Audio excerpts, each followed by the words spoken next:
Bonjour à toutes et à tous, je m'appelle Valentin Viro, mon pseudo c'est Lidon, et aujourd'hui on se retrouve pour notre première vidéo tutoriel sur cette chaîne YouTube pour vous apprendre à configurer votre poste informatique en tant que développeur pour ServiceNow. Ce tutoriel s'adresse vraiment à soit des développeurs débutants qui arrivent sur cette plateforme et qui décident de débuter et qui veulent comprendre ce qui peut être mis en place, mais aussi pour les consultants plus ou moins avancés, pour avoir une petite idée de ce que je peux utiliser moi personnellement en tout cas dans mon quotidien et qui est vraiment utile quand vous travaillez sur ServiceNow. Ce tutoriel est vraiment par contre orienté développeur, c'est-à-dire que vous allez voir des choses techniques et qui vont vous accompagner. On va monter en complexité bien évidemment au fil de la vidéo, mais l'important c'est de noter que tout ce que je vais vous montrer n'est pas obligatoire pour travailler tous les jours sur ServiceNow.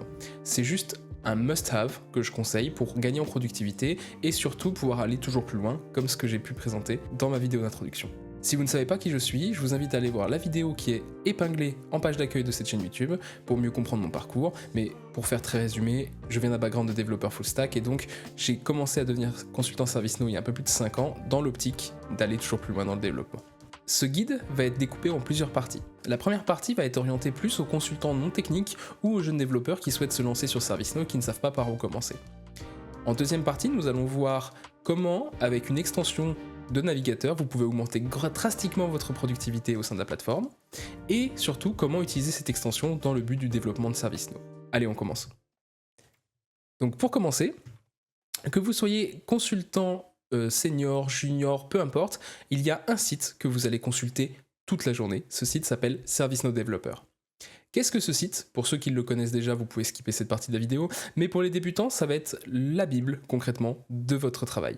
Vous allez y retrouver toutes les documentations techniques, vous pourrez avoir des liens aussi vers les documentations fonctionnelles, mais aussi différents guides, différents learning paths pour apprendre à développer sur la plateforme. Ce que je vous conseille, c'est outre le fait d'aller naviguer dedans, vous pourrez avoir notamment dans la partie Learn énormément de cours dédiés à la partie développeur de ServiceNow, mais surtout, la partie qui nous intéressera dans la vie de tous les jours va être la partie référence. Dans cette partie, vous retrouverez toutes les documentations techniques de ce que vous utiliserez tous les jours dans ServiceNow. Vous ne savez plus comment faire un query ou comment récupérer une valeur dans un Glide Record? Très simple, il vous suffit d'aller dans du serveur global par exemple, de chercher Glide Record, et vous retrouverez des documentations sur le Glide Record avec tout ce qui vous importe côté technique. Et c'est ça le plus important. Vous allez vraiment utiliser grandement ce site tous les jours. Ce que je vous conseille pour commencer, pour tous ceux qui vont débuter sur ServiceNow, c'est d'aller dans les Learning Plans et de regarder un peu tout ce qui se fait. Vous allez avoir un peu des guides en fonction de votre persona, mais surtout, vous aurez dans toute la partie Learn des cours pour commencer à monter en compétence sur ServiceNow. Notamment, je vous conseille très fortement de faire la partie développeur fondamental qui est essentielle selon moi pour commencer à développer. La chose la plus importante aussi que vous pouvez faire sur ce site développeur.servicenow.com, ça va être de claim une instance de développement. C'est-à-dire que vous allez pouvoir avoir une instance ServiceNow à vous, non pas à un client, mais vraiment à vous, une petite sandbox qui va vous permettre de tester, que vous pourrez réinitialiser quand vous voudrez, mais qui vous permet surtout de tester et d'innover de votre côté. Pour récupérer cette instance, c'est très simple. Pour récupérer cette instance, vous avez juste à aller dans la partie ici, sur l'écran d'accueil, une fois que vous serez connecté. Vous pouvez faire Start Building ici, ou Request an Instance. Par là, je vais cliquer par ce petit bouton, vous aurez le choix de la version de ServiceNow que vous souhaitez utiliser. Sachez que la bonne practice va être de toujours prendre la dernière version. Néanmoins, si vous avez besoin de tester des fonctionnalités sur une version, par exemple, de votre client, vous pourrez toujours récupérer une instance de la version du client. À date, aujourd'hui, on est le 17 août 2024, la version la plus ancienne qui est disponible sur cette plateforme va être Uta. Mais Uta a pour but bien évidemment d'être décommissionné, et donc je vous encouragerai toujours à prendre la dernière version. Ici, je vais prendre donc Xanadu, qui va sortir d'ailleurs fin d'année, et je vais pouvoir du coup demander directement une instance. À ce moment-là, ça peut prendre quelques minutes, il n'y a pas de souci, vous inquiétez pas. ServiceNow va vous attribuer une instance et vous donner les identifiants de connexion. Une fois que cette instance de test vous aura été attribuée, vous pourrez donc commencer à construire tout ce que vous avez envie sur votre ServiceNow à vous. Et je vous encourage vraiment à pratiquer, c'est le plus essentiel. Vous pourrez également tester ce que vous apprenez dans les différents tutoriels que je fais, mais aussi que ServiceNow vous propose sur le site du Learning notamment. D'ailleurs, pour transitionner là-dessus, je vous invite grandement à consulter le site No Learning. Ce site va être vraiment focalisé pour vous sur l'apprentissage. Vous pourrez non seulement faire des cours gratuits, certains sont disponibles, mais surtout valider vos compétences au travers de certifications. On pourra en reparler dans une autre vidéo notamment. Mais je vous encourage réellement à aller visiter ce site. Vous pourrez d'ailleurs, dans le no learning, et je vous encourage à le faire, surtout si vous êtes freelance, construire votre ServiceNow résumé. C'est un peu un CV ServiceNow dans lequel vous allez pouvoir répertorier vos certifications, vos accréditations, etc. Ici, vous avez le lien vers le mien, mais je vous encourage vraiment à construire le vôtre. Après quelques minutes, comme vous pouvez constater, on a une instance de développeur qui est disponible. On me donne d'ailleurs username et password au besoin. Et après, vous avez juste à cliquer sur Open Instance. Et à ce moment-là, vous allez pouvoir commencer à travailler. Maintenant que cette partie pour les consultants assez juniors est passée, on va pouvoir regarder ce qu'on peut faire globalement pour augmenter en productivité très rapidement et surtout au travers d'une extension SNUtils. Il faut savoir que SNUtils est une extension de navigateur. C'est vraiment pas un programme que vous installez sur votre poste en tant que tel, mais vraiment sur votre navigateur web, que ce soit Chrome, Edge, Safari, Arc, peu importe. Et cette extension n'est pas officielle, c'est important de le noter. Elle a été développée par Arnaud Coy, que je vous invite d'ailleurs grandement à aller féliciter sur son LinkedIn, parce que la solution est vraiment ultra intéressante. Et en fait, ce que permet de faire cette extension, ça va être d'ajouter tout un tas de fonctionnalités à votre navigateur pour ServiceNow. Recherchez dans du code, recherchez un record rapidement, vous pourrez tout faire au travers de SNUtils. Rassurez-vous, si vous avez un doute concernant la confidentialité des données, l'extension SNUtils est entièrement open source et je vous invite grandement à mettre une étoile et à aller follow Arnaud Coy sur GitHub parce que son extension est vraiment incroyable et elle est entièrement open source. C'est-à-dire que si vous voulez participer au développement, vous pouvez. Au lieu de parler, je vais vous montrer directement ce que ça va vous apporter. Déjà, pour installer l'extension, il vous suffit simplement d'aller cliquer sur le site d'Arnaud Coy que je vous mettrai en description. Vous pourrez récupérer l'extension pour Chrome, Edge, Firefox, peu importe, à peu près tous les navigateurs sont compatibles. Ici, moi je suis sur Arc for Windows qui est une base de Chrome, donc je vais récupérer SNUtils pour Chrome et je vais pouvoir ajouter rapidement l'extension. Sachez que si vous avez une instance en on-premise, il existe une version de SNUtils pour fonctionner avec les instances on-premise qui est juste en dessous ici sur le site internet. Une fois que l'extension est installée, il vous suffit d'aller, vous voyez, j'ai un petit bouton au-dessus de mon navigateur qui me donne accès à SNUtils. Mais vous n'avez pas besoin d'aller forcément fouiller dedans, je vais vous montrer tout ce qui est possible. Tout d'abord, allons dans l'instance ServiceNow que j'ai claim tout à l'heure. Je me connecte à cette instance, et une fois que je suis sur cette instance, admettons, je ne sais pas, j'ai besoin d'aller voir ma page de profil. En temps normal, vous iriez soit dans la petite icône en haut à droite, profil, soit aller dans la table des utilisateurs pour trouver vos records. Ici avec SNUtils, je veux accéder rapidement à mon profil, aucun problème. J'ai juste à aller taper / avec mon clavier et ça va m'ouvrir comme un terminal de Linux.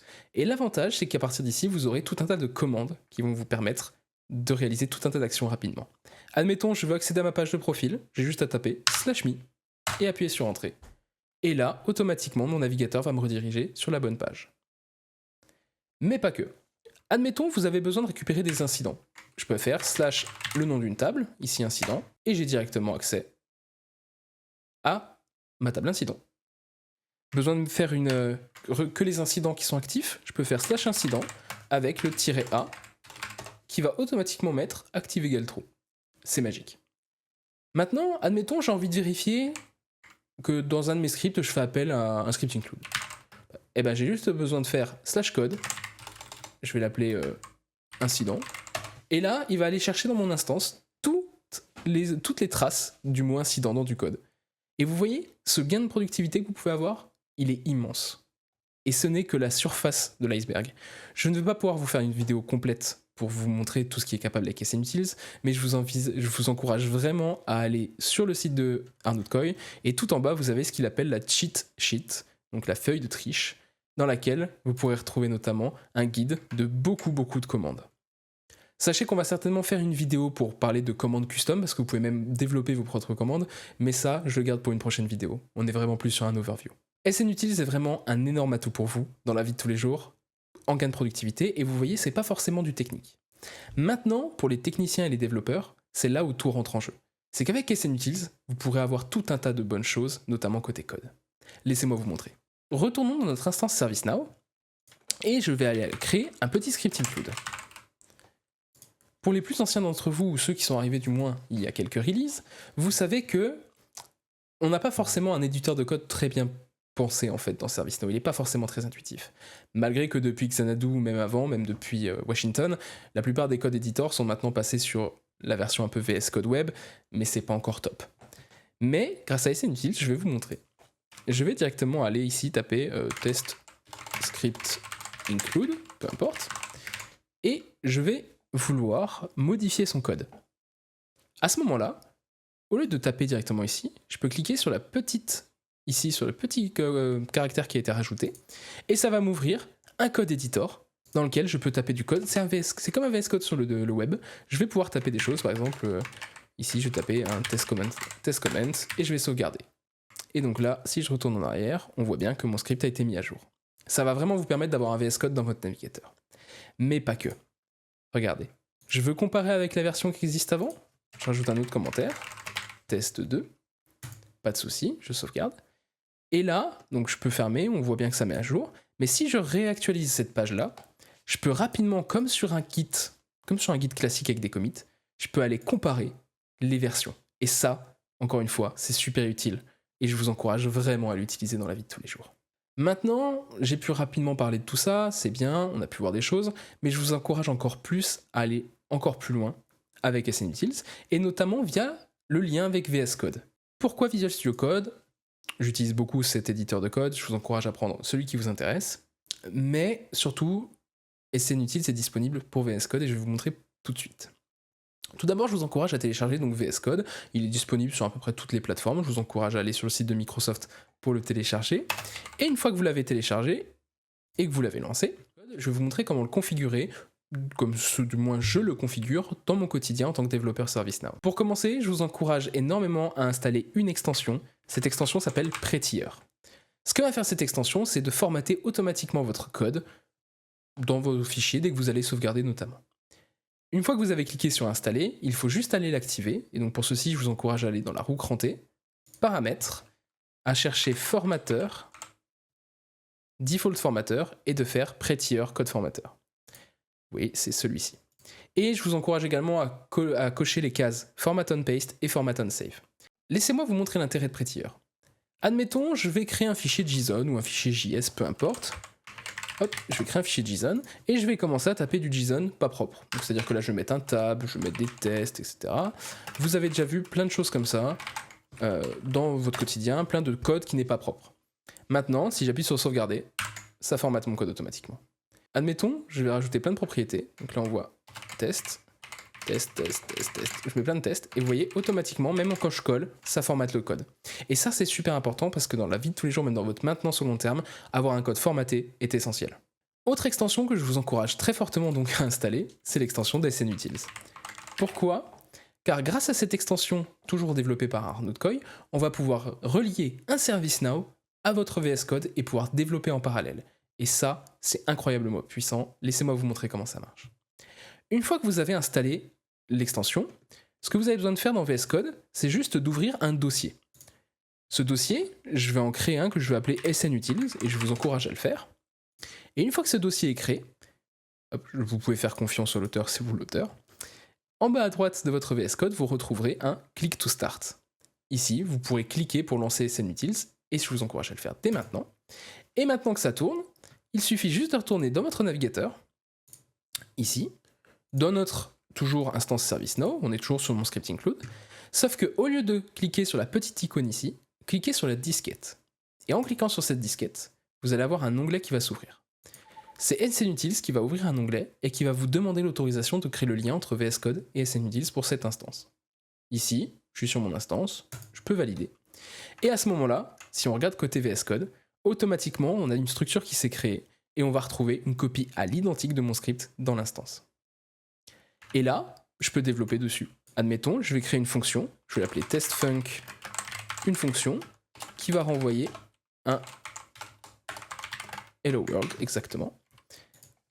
Et bien si je sauvegarde, non seulement vous voyez que Prettier sauvegarde mon code formaté, mais surtout dans mon instance ServiceNow, le code est automatiquement mis à jour. Grâce à ça, vous pourrez non seulement mieux contrôler votre code source, mais surtout utiliser la puissance des extensions de VS Code pour améliorer la qualité de votre production. Et surtout, si vous êtes comme moi et que vous disposez d'un GitHub Copilot, je peux directement faire un gs.isloggedin par exemple et avoir mon autocomplétion par IA. Et ça, c'est super puissant. Encore une fois, je ne rentre pas plus en détail, je ferai certainement une vidéo dédiée par topic, mais je tenais à vous montrer rapidement ce qui était possible avec VS Code. Et surtout, vous parlez de la troisième partie de cette vidéo, comme j'ai pu l'introduire rapidement, l'IA générative. Aujourd'hui, l'IA générative est au cœur de notre métier, et au cœur de tous les métiers. On l'a vu avec l'explosion de ChatGPT et de tous les modèles d'IA qui sont sortis. ServiceNow ne laisse pas non plus le marché vide en ayant son IA qui s'appelle NoAssist. Maintenant, pour vous en tant que développeur, si vous souhaitez surtout en freelance vous lancer, vous ne pouvez pas demander à votre client de payer forcément NoAssist. Et donc, vous pouvez quand même utiliser cette IA générative pour répondre à vos besoins et améliorer votre productivité. Grâce à la connexion avec SNUtils, je vous encourage grandement à prendre une licence de GitHub Copilot. Même si Copilot n'est pas réellement optimisé pour du ServiceNow, le LLM derrière n'est pas optimisé, il n'y a pas beaucoup de repos GitHub qui utilisent du ServiceNow, néanmoins pour du JavaScript, surtout avec l'arrivée du nouveau SDK, vous allez avoir une grosse addition à votre savoir. Comment ? C'est-à-dire que là, par exemple, je peux demander à mon GitHub de taper du code, ou même de l'autocomplétion. Vous voyez, je peux directement autocompléter du code, ça fonctionne, et il est assez puissant quand même. Je vous encourage grandement à utiliser GitHub Copilot. Mais pas que. Sur cette partie, je vous encourage à faire grandement attention. Vous ne pouvez pas donner de données de vos clients sur les IA publics. Même si vous payez un abonnement de ChatGPT Premium, etc., n'utilisez surtout pas l'IA générative dans ces cas-là. Du moins, anonymisez votre code. Je m'explique. Si vous avez besoin d'aide pour débugger une fonction ou pour avoir une explication sur un glide aggregate, là vous pouvez le donner à l'IA générative. Mais si vous avez des données clients, des champs du client, peu importe, dès qu'il y a des données du client dedans, surtout ne l'utilisez pas, vous n'avez pas le droit. Néanmoins, ça n'empêche pas d'avoir un boost par l'IA générative de vos capacités. Je m'explique. Prenons, admettons, ChatGPT. Outre des GPT développés par la communauté avec des prompts, vous pouvez vous-même, admettons, poser des questions à ChatGPT. Je m'explique. Ici, je vais prendre donc ChatGPT, j'ai la version gratuite, et je vais dire, je veux faire un glide aggregate sur ServiceNow. Comment faire ? Vous pouvez poser des questions comme ça, et l'IA générative va vous répondre. L'avantage, c'est que vous avez la documentation développeur, mais pas que, ça peut vous permettre de chercher rapidement une information, etc. Et je vous encourage à l'utiliser. Mais précisez bien dans votre prompt que vous êtes sur du ServiceNow, comme ça permet de guider le modèle pour votre réponse. Personnellement, j'utilise beaucoup l'IA générative pour les regex, croyez-moi, ça débug vraiment. Maintenant, j'utilise pas que ChatGPT, et ni GitHub Copilot. Je vous encourage à tester l'IA générative française en plus, Mistral, et notamment sur sa version Codestral. Pourquoi ? Je vais copier tout simplement ici ma fonction, et je vais lui dire, donc là je vais marquer en anglais par contre, voilà, j'ai juste copié ma fonction, et il a directement essayé de traduire, et là je peux dire, explain this to me in the ServiceNow context. Et là, du coup, vous voyez, il va vous donner une explication. Donc après, ne croyez pas forcément tout ce que l'IA vous dit, mais au moins vous avez une première explication du code. Vous pouvez également lui dire add a method to get last 10 incidents. Et là, il va vous proposer du code. Et si on regarde le code qu'il vous propose, sincèrement, il n'est pas trop mauvais.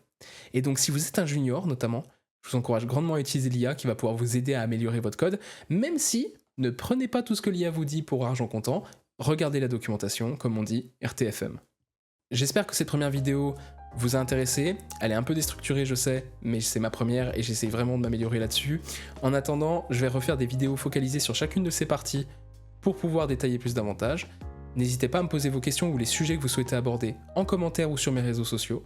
Et enfin, sur ce, je vous souhaite une agréable journée. Merci beaucoup, à une prochaine.